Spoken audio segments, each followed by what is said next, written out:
Seri 10 Pedang Kayu Harum. Si Kumbang Merah. Cerita. Ho Ping Hu. Audiobook. Novel silat. Bab 22.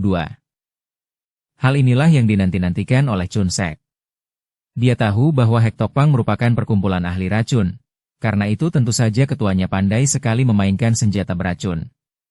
Maka, begitu tangan itu bergerak dan nampak uap hitam menyambar, tahulah dia bahwa lawannya sudah menyebar bubuk racun yang amat berbahaya dan yang sudah menewaskan 5 orang wanita anggota Kim Lian Pai tadi. Dia pun cepat-cepat mengumpulkan pernapasannya, lalu meniup ke arah asap atau uap hitam itu. Uap hitam itu langsung membuyar dan bahkan 3 orang kuisan Sun Qiamo berloncatan menyingkir agar jangan terkena uap hitam yang menyebar. Demikian pula Ji Sun Bhi yang cepat meloncat mundur ke belakang. Hek Tok Pang Chu bukan seorang laki-laki jantan, belum apa-apa sudah mengandalkan uap beracun. Chun Sek mengejek, kini uap itu sudah menjauhi dirinya, terpukul dan terdorong oleh tiupan mulutnya tadi. Raksasa brewok itu marah sekali. Goloknya mengeluarkan suara berciutan dan berubah menjadi segulung sinar yang menerjang dengan dahsyatnya ke arah Chun Sek. Pemuda ini maklum betapa berbahayanya serangan itu, maka dia pun cepat meraba ke bawah jubahnya. Tiba-tiba saja nampak sinar emas yang mencorong dan tahu-tahu pada tangannya sudah nampak sebatang pedang yang mengeluarkan sinar emas. Itulah Hong Chu Kiam, pedang pusaka Chin Ling Pai yang bersinar emas dan yang sangat tipis sehingga dapat digulung dan disembunyikan di bawah jubah, bahkan dapat dipakai sebagai sabuk. Ketika dia mengintai di atas pohon, diam-diam dia mengambil pedang itu dari buntalannya dan memakainya sebagai sabuk, sedangkan kini buntalan pakaiannya itu dia gantungkan di atas pohon. Melihat ini, Ji Sun Bhi terkejut dan kagum, akan tetapi alisnya berkerut karena dia teringat bahwa pedang itu benar-benar mirip dengan pedang Hong Chu Kiam, pedang pusaka milik Chin Ling Pai. Apalagi ketika Chun Sek memainkan pedangnya untuk menyambut serangan golok besar dari lawannya, maka Ji Sun Bhi yang tadinya kagum kini terkejut dan matanya terbelalak. Dia adalah seorang tokoh sesat yang telah banyak pengalaman, dan dia sangat mengenal ilmu gaya Chin Ling Pai itu. Pemuda itu adalah murid Chin Ling Pai. Padahal orang-orang Chin Ling Pai adalah para pendekar yang memusuhi golongannya. Akan tetapi, kini Ji Sun Bhi hanya bersikap waspada saja dan diam-diam dia memutar otak untuk mencari siasat apa yang akan dia lakukan nanti untuk menghadapi Tan Chun Sek yang mungkin sekali adalah seorang tokoh Chin Ling Pai yang termasuk musuh besarnya itu. Dia masih ingat benar saat terjadi perang antara gerombolan pemberontak pimpinan Lam Hai Giamlo di mana dia menjadi seorang pembantu utamanya. Dia berhadapan dengan Chia Kui Hong, putri ketua Chin Ling Pai dan hampir saja dia tewas di tangan gadis itu. Chin Ling Pai adalah musuh besarnya. Akan tetapi sebelum menghadapi Chun Sek sebagai musuh, dia akan mempergunakannya lebih dahulu sebagai pembantu menghadapi pihak musuh yang menyerbu Kim Lian San ini. Memang tidak sukar baginya untuk mengirim tanda ke puncak, minta bala bantuan. Akan tetapi dia merasa malu kepada Sim Ki Leong, ketua Kim Lian Pai kalau untuk menghadapi pengacau-pengacau itu dia harus minta bantuan sang ketua. Tepat seperti yang diduga dan diharapkan oleh Ji Sun Bhi, pedang Hong Chu Kiam di tangan Chun Sek membuat raksasa brewok itu menjadi kalang kabut dan terdesak hebat. Sesudah lewat 30 jurus, Hek Tok Pang Chu Cui Bhok hanya sanggup menangkis saja, tanpa mampu lagi menggunakan goloknya untuk balas menyerang. Bahkan dia pun tak sempat menggunakan tangan kiri untuk melakukan serangan dengan senjata rahasianya. Begitu hebatnya gulungan sinar emas itu mendesaknya. Akan tetapi Chun Sek memang tidak ingin membunuh ketua Hek Tok Pang ini. Dia sudah mengambil keputusan untuk bekerja sama dengan Tok Si Moli, dan dia pun tahu bahwa orang seperti ketua Hek Tok Pang ini bersama anak buahnya akan merupakan pembantu yang amat berguna. Hait! Tiba-tiba Chun Sek merubah ilmu pedangnya dan kini dia mengeluarkan sebuah jurus dari Siang Bo Kiam Sut, ilmu pedang yang amat hebat dan langka dari Chin Ling Pai. Ilmu ini sebenarnya merupakan ilmu simpanan, dan untung bagi Chun Sek dia sempat mempelajari beberapa jurus pilihan ilmu pedang itu dari kakek Chia Kong Liang yang dulu menjanjikan bahwa kalau dia sampai dapat menjadi ketua Chin Ling Pai, barulah dia berhak mempelajari seluruh ilmu pedang ini. Namun jurus yang dikeluarkan itu sudah lebih dari cukup. Terdengar suara nyaring ketika golok besar itu terlepas dari tangan ketua Hek Tok Pang. Cui Bhok. Ketua itu mengeluarkan seruan kaget sambil tangan kirinya memegang tangan kanan yang luka berdarah akibat tergores ujung pedang lawan hingga membentuk guratan memanjang sampai ke siku, dan lengan bajunya juga robek. Pada saat itu pula Chun Sek sudah menodongkan pedangnya ke dadanya, membuatnya tidak berdaya sama sekali. Nah, Pang Chu, Kuharap engkau mengerti bahwa di antara kita tidak ada permusuhan. Kim Lian Pai berniat baik. Memang beberapa orang anggotamu sudah tewas di tangan Toanio. Nyonya, ini, akan tetapi engkau sudah membalas dengan membunuh 10 anggota Kim Lian Pai. Berarti engkau tidak kehilangan muka dan sudah tidak ada perhitungan lagi, bukan? Sekarang, kalau engkau mau menyatakan tunduk kepada Kim Lian Pai, aku akan menganggap engkau sebagai sahabat dan tidak akan membunuhmu. Biarpun kasar namun Cui Bhok bukan seorang yang tolol. Baik, aku maklum bahwa aku berhadapan dengan orang-orang yang jauh lebih pandai. Kalau Kim Lian Pai mempunyai banyak pembantu selihai engkau, maka sudah sepatutnya bila Hek Topang berlindung di bawah pengaruh dan kekuasaannya. Aku menyerah. Hayo, kalian lepaskan senjata kalian dan berlutut. 24 orang anggota Hek Topang itu melepaskan golok mereka dan semua berlutut tanda menyerah. Melihat ini, 3 orang dari Kuisan Sukiyamo menjadi marah sekali. Bagus kiranya Hek Topang Cui Bhok hanyalah seorang pengecut besar, teriak Giam Sun, kemudian bersama 2 orang sutenya dia sudah mencabut senjatanya dan mereka bertiga berloncatan ke depan. Akan tetapi kami bertiga tetap hendak menuntut balas atas kematian sute kami. Toksi Moli, majulah engkau untuk menerima kematian di tangan kami. Toksi Moli Ji Sun Bhi mengerling ke arah Chun Sek, lalu dengan sikap manja dan suara merdu dia berkata, Saudara Tang Chun Sek, relakah engkau melihat aku tewas di tangan 3 orang yang hendak mengeroyokku ini? Chun Sek tersenyum dan melintangkan pedang Hong Chukiam di depan dadanya. Jangan khawatir, Nona, aku tidak membiarkan mereka main keroyokan dan aku yakin bahwa Hek Tok Pangcu juga akan membuktikan kesungguhan tekadnya untuk bekerja sama dengan Kim Lian Pai. Mendengar ini, Hek Tok Pangcu Cui Bhok melihat kesempatan untuk membuat jasa yang pertama. Dia seorang yang cerdik dan tahu bahwa yang paling menguntungkan adalah kalau berpihak kepada golongan yang lebih kuat. Maka, tanpa mempedulikan luka guratan bekas pedang Chun Sek pada tangan kanannya, dia sudah menggerakkan golok besarnya yang tadi sudah dipungutnya. Kuisan Sukiyamo terlampau sombong. Biar aku Cui Bhok mencoba sampai di mana kelihayan pedang mereka yang begitu disombongkan. Kuisan Sukiyamo yang kini tinggal 3 orang itu maklum bahwa mereka menghadapi lawan yang tangguh dan mereka harus mengadu nyawa. Mereka adalah orang-orang yang telah terlanjur memandang diri mereka sebagai orang-orang gagah, dan juga menganggap bahwa ilmu pedang mereka selama ini tidak ada tandingannya. Karena itu kematian sute mereka telah membuat mereka marah dan sakit hati sekali, karena terutama sekali hal ini menghancurkan bayangan mereka tentang ketangguhan diri mereka berempat. Giam Sun mengeluarkan teriakan melengking. Kemudian bersama adiknya dia pun sudah menggerakkan pedang menerjang ke depan. Giam Sun menyerang Toksi Moli Ji Sun Bhi, dan adiknya, Giam Kun menyerang Chun Sek, sedangkan orang ketiga, yaitu Tio Suit, menyerang ketua Hek Tok Pang. Serangan mereka langsung disambut sehingga terjadilah perkelahian yang amat hebat, seru dan mati-matian. Sementara itu, 24 orang anggota Hek Tok Pang sekarang menjadi penonton. Tanpa perintah ketua, mereka tidak berani ikut-ikutan turun tangan biarpun mereka terus memusatkan perhatian kepada perkelahian antara ketua mereka dengan Tio Suit, dan mereka pun siap dengan golok di tangan untuk membantu ketua mereka apabila mereka diperintah atau apabila mereka melihat ketua mereka terdesak dan terancam bahaya. Sambil melayani Giam Kun yang terus menyerangnya dengan sengit, diam-diam Chun Sek memperhatikan Ji Sun Bhi yang diserang oleh orang pertama dari 3 orang jagoan itu. Dia pun memandang kagum.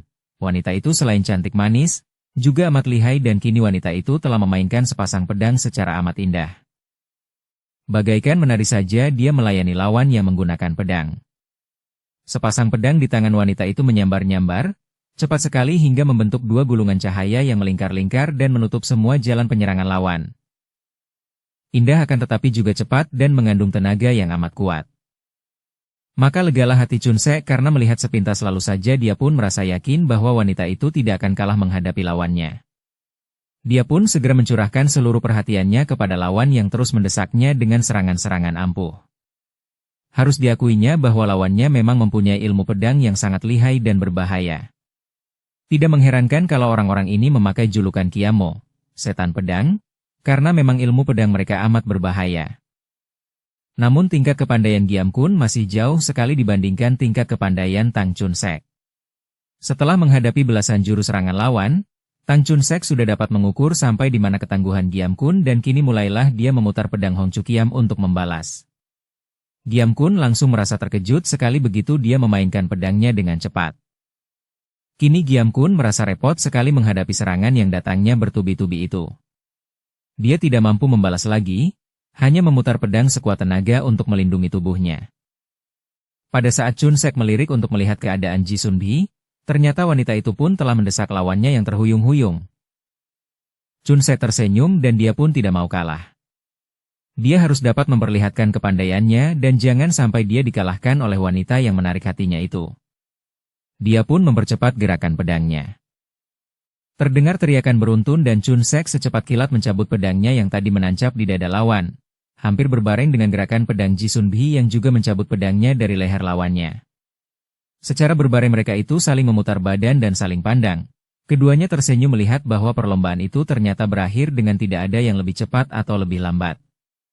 Mereka merobohkan lawan pada detik yang sama. Kini tinggallah Tio Suit yang masih bertanding melawan ketua Hek Topang. Ternyata tingkat kepandaian mereka seimbang walaupun Hek Topang Chu Cui Bhok mulai berhasil mendesaknya. Melihat betapa kedua orang suhengnya telah roboh, tentu saja Tio Suit menjadi terkejut, berduka akan tetapi juga gentar sekali. Dia maklum bahwa tak mungkin dia dapat menyelamatkan dirinya, maka dengan nekat dia lalu melawan terus. Kenekatan Tio Suit inilah yang membuat dia menjadi lawan yang tangguh. Melihat betapa Hek Topang Chu bersungguh-sungguh melawan Tio Suit, hati Ji Sun Bi sudah merasa girang bukan main. Orang ini boleh dipercaya dan boleh diharapkan untuk menghadapi tokoh Chin Ling Pai itu, pikirnya. Tiba-tiba dia menggerakkan tangan kirinya dan sinar halus berwarna hitam menyambar ke arah dua orang yang sedang berkelahi itu. Tio Suit mengeluarkan seruan lirih, lantas dia terhuyung. Pada saat pula itu ujung golok di tangan Cui Bhok telah mengenai pundaknya sehingga dia pun roboh, dan dalam waktu beberapa detik saja tubuhnya berubah hitam dan dia pun tewas seketika. Golok besar itu mengandung racun yang amat hebat. Kini tiba-tiba Ji Sun Bi merubah sikapnya yang tadi tersenyum-senyum kepada Chun Sek. Pang Chu, bantu aku menangkap mata-mata ini. Dia seorang pendekar tokoh Chin Ling Pai, musuh golongan kita. Mendengar ini, Hek Topang Chu Cui Bhok terkejut sekali, akan tetapi dia segera meloncat ke dekat Chun Sek sambil menodongkan golok besarnya dan memberi isyarat kepada 24 orang anak buahnya. Mereka itu segera mengepung Chun Sek, sedangkan Ji Sun Bi sendiri sudah berdiri di samping Cui Bhok, sepasang pedangnya di tangan dan dia memandang kepada Chun Sek yang terheran-heran itu dengan senyum mengejek. Wah, saudara Tang Chun Sek, tak perlu engkau berpura-pura lagi.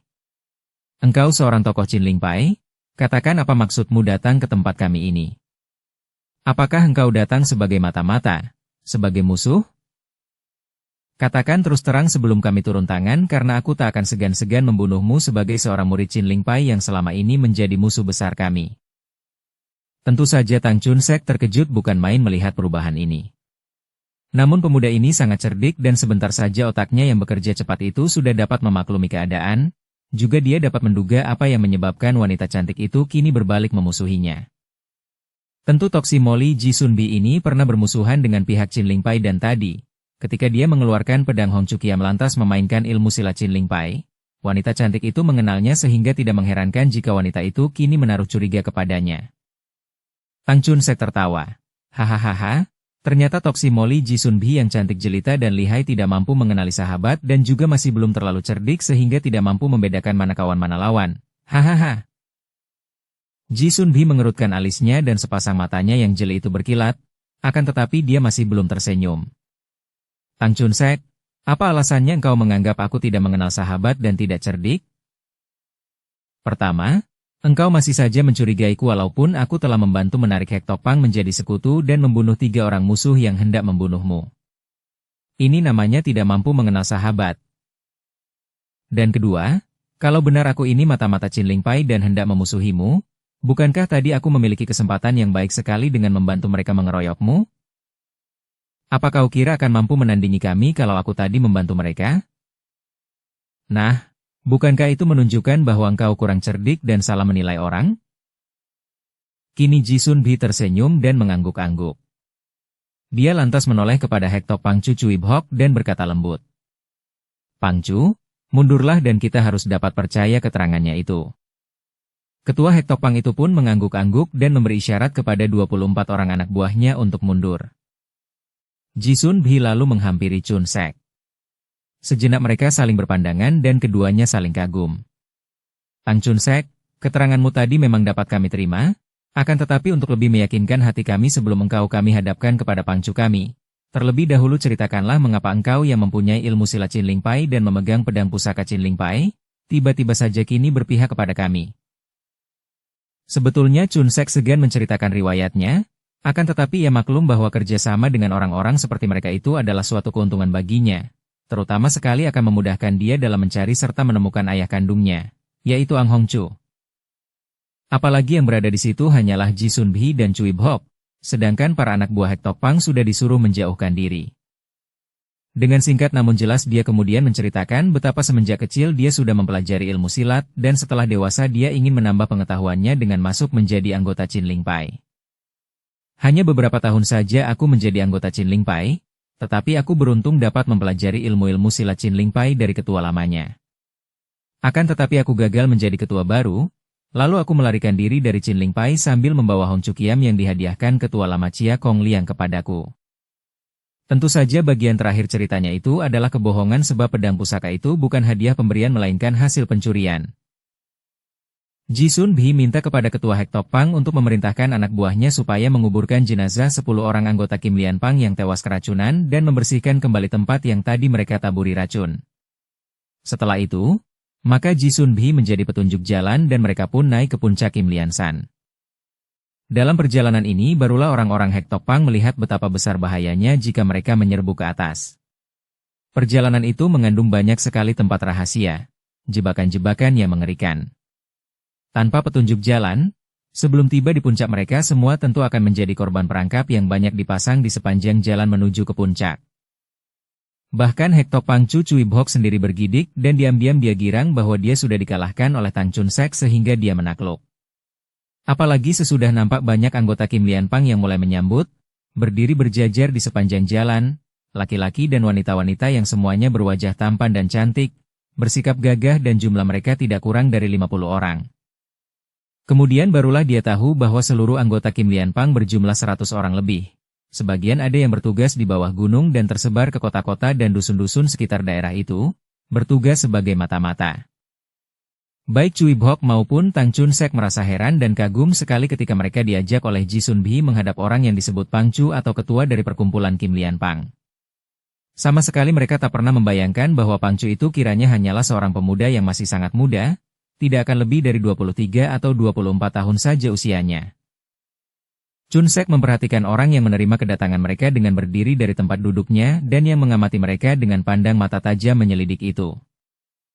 Dia adalah seorang pria muda yang bertubuh sedang, gerak-geriknya halus dan sopan, pakaiannya seperti seorang terpelajar, wajahnya tampan dan kedua matanya mencorong penuh wibawa.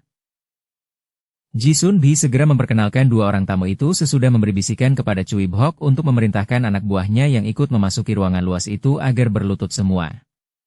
Sambil tersenyum Ji-sun Bhi mendekati ketua Kim Lian Pang yang menjadi rekan, kekasih, juga ketuanya itu dan dia sendiri menjabat wakil ketua. Pangcu, dia adalah Hek Tok Pang Cui Bhok yang kini sudah menakluk kepada kita dan membawa 24 orang anak buahnya menakluk dan siap untuk bekerja sama dengan kita. Orang muda tampan itu memandang kepada Cui Bhok dengan sinar mata penuh selidik, alisnya berkerut dan dia berkata dengan halus. Aku mendengar bahwa 10 orang anak buah kita tewas karena racun yang disebarkan mereka. Diam-diam Tang Chun Sek merasa kagum. Kiranya peristiwa di lereng tadi telah diketahui oleh ketua ini. Tentu ada mata-mata yang lebih dahulu melapor ke atas sebelum mereka tiba di situ. Benar, mereka tewas karena kurang waspada, jawab Ji-sun Bhi. Walaupun bagi Cui Bhok keadaan ketua Kim Lian Pang itu kurang meyakinkan, hanya seorang pemuda yang nampaknya tidak begitu hebat. Namun mengingat bahwa pemuda itu adalah ketua Kim Lian Pang dan Toksi Moli yang demikian lihainya hanya menjadi pembantunya, dia pun tidak berani memandang rendah. Saya Hek Tok Pang Cui Bhok menghadap Pangcu dari Kim Lian Pang dan menyatakan bersedia untuk bekerja sama dengan Kim Lian Pang, katanya sambil memberi hormat. Kim Lian Pang Sim Ki Leong tersenyum dingin, namun suaranya terdengar halus saat dia berkata kepada Cui Bhok yang bertubuh tinggi besar dan wajahnya brewok menyeramkan itu. Hek Tok Pangcu, janji penyerahan diri dan kerjasama membutuhkan kesetiaan dan kesetiaan harus dibuktikan. Anak buahmu telah membunuh 10 orang anak buah Kim Lian Pang. Padahal Enci Jisunbi hanya membunuh 7 orang anak buah Hek Tupang.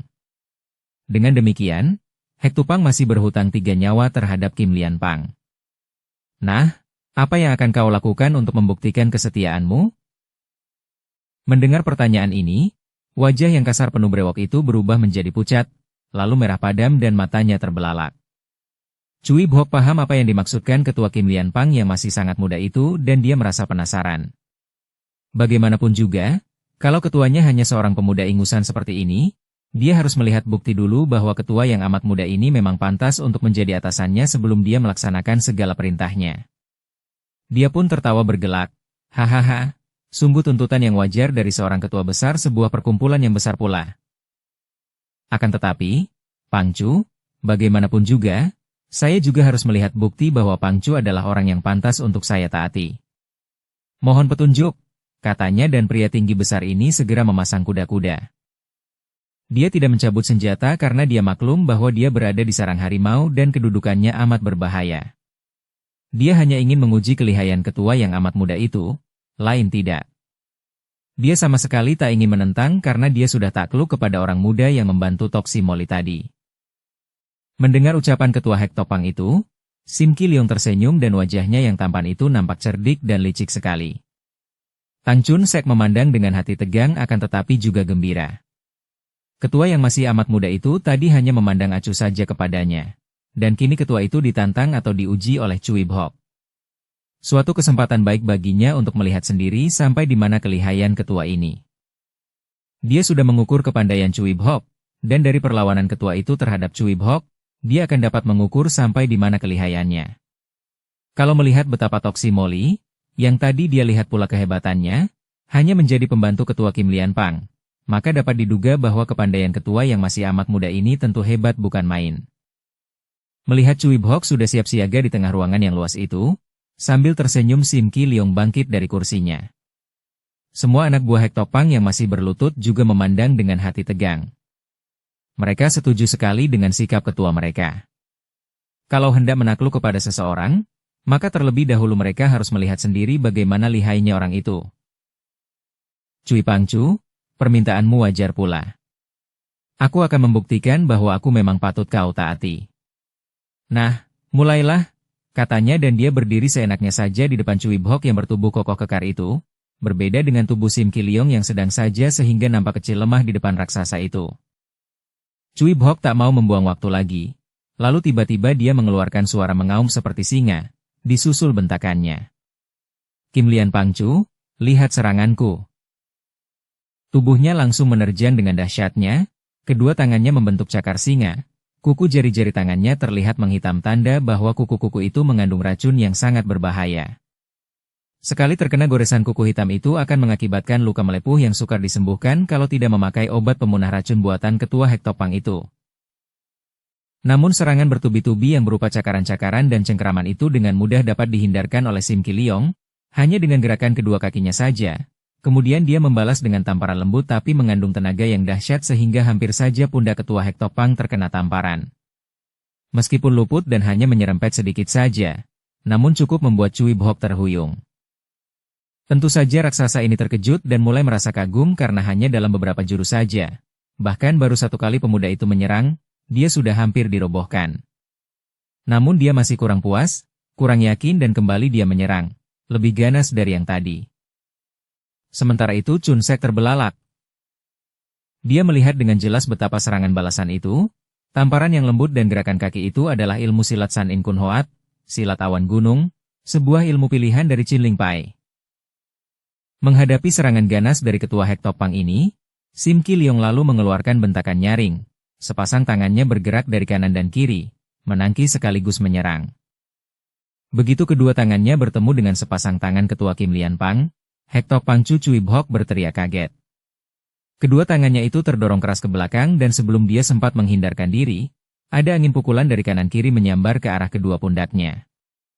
Dia pun roboh terguling, kedua pundaknya terasa nyeri seolah-olah tulangnya retak-retak. Dia terkejut, akan tetapi juga kagum dan takluk.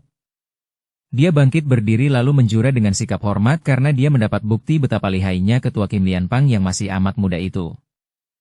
Tian Te Xin Chiang, tangan sakti langit bumi. Tak terasa lagi mulut Chun Sek berseru ketika dia melihat gerakan kedua tangan Sim Ki Leong tadi.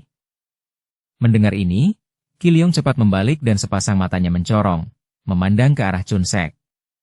Akan tetapi pada saat itu Cui Bhok sudah berkata dengan suara kagum. Biarpun masih amat muda, kiranya Kim Lian Pangcu sungguh memiliki kepandaian yang sangat hebat. Saya mengaku kalah dan takluk, dan saya akan memperlihatkan kesetiaan saya kepada Pangcu. Berkata demikian, tiba-tiba saja raksasa ini bergerak cepat sekali ke arah para anggotanya yang masih berlutut. Terdengar teriakan berturut-turut, kemudian 4 orang anak buahnya roboh dan tewas seketika dengan muka menghitam. Mereka tadi telah diserang dengan cakaran maut oleh ketua mereka sendiri. Yang menjadi korban adalah 2 orang yang tadi terluka oleh Chun Sek dan 2 orang lain yang tingkatannya paling rendah dalam Hek Tok Pang. Semua anak buah Hek Tok Pang terkejut dan ketakutan, akan tetapi hati mereka menjadi lega ketika ketua mereka tidak menyerang lagi. Cui Bhok lalu mengangkat kedua tangan ke depan dada sambil menghadap Sim Ki Leong. Nah, Pangcu, itulah bukti dari kesetiaan kami. Dengan tewasnya 4 orang anak buah saya, maka kini kami yang rugi seorang dibandingkan dengan Kim Lian Pang. Sim Ki Leong tersenyum dan mengangguk-angguk. Bagus, engkau memang pantas untuk kami terima sebagai sekutu dan pembantu, Cui Pangcu. Dia lalu bertepuk tangan, menyuruh pengawal atau anak buahnya untuk menyingkirkan keempat mayat itu, dan menyuruh anak buahnya untuk menjamu para anggota Hek Tok Pang yang kini tinggal 20 orang itu. Kemudian dia menyuruh para pelayan supaya menambah arak dan mengeluarkan hidangan untuk menyambut Cui Bhok. Ketika itulah dia memandang kepada Chun Sek dan bertanya kepada Ji Sun Bhi. Siapakah dia ini yang mengenal Tian Te Sin Chiang? Ji Sun Bhi tersenyum. Tadi aku belum sempat mengenalkan dia. Tentu saja dia mengenal ilmu silatmu yang berasal dari Chin Ling Pai, Pangcu, karena dia adalah seorang tokoh Chin Ling Pai.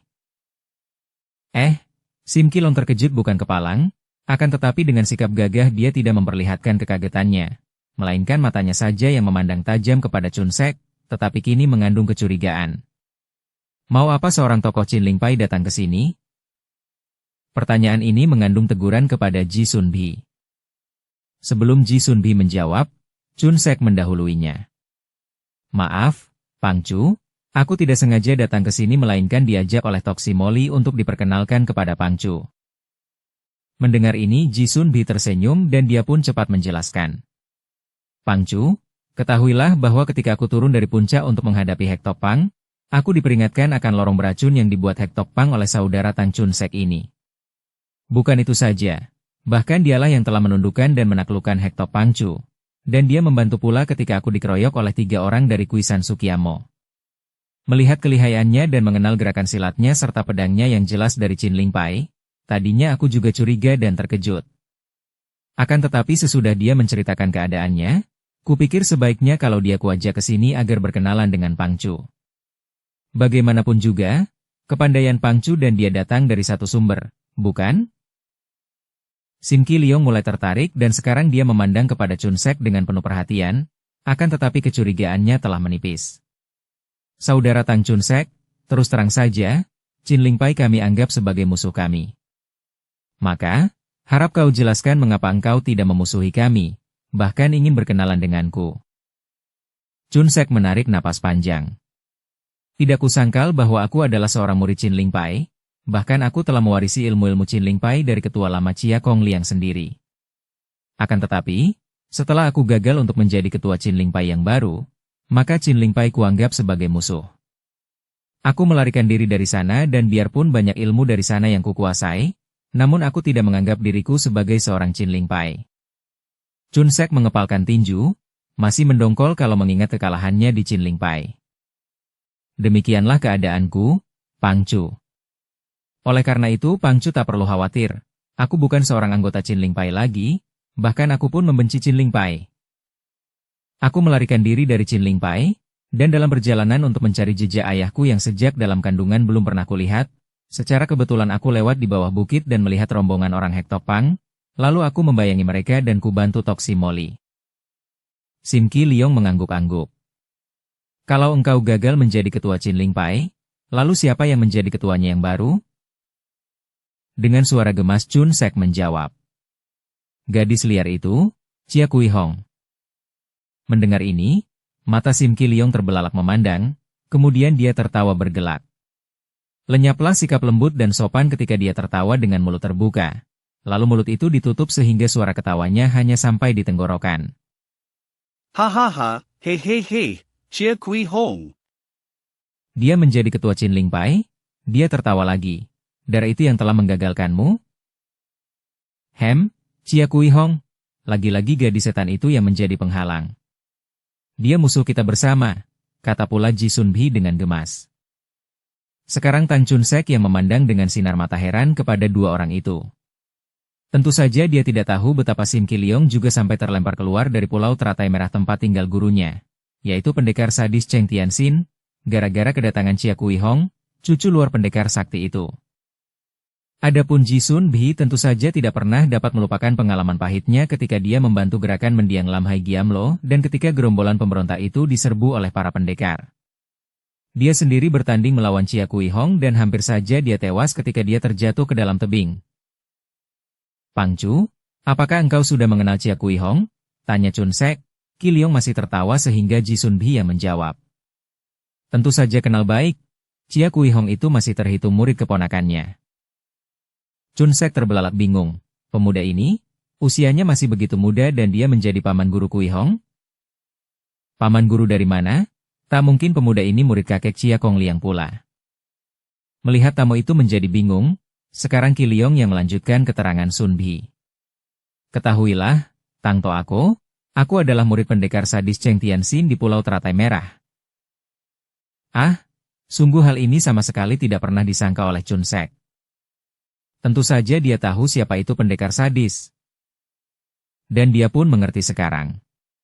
Memang Kui Hong adalah cucu pendekar sadis, cucu luar, maka kalau pemuda ini murid pendekar sadis, otomatis Kui Hong dapat dianggap sebagai murid keponakannya.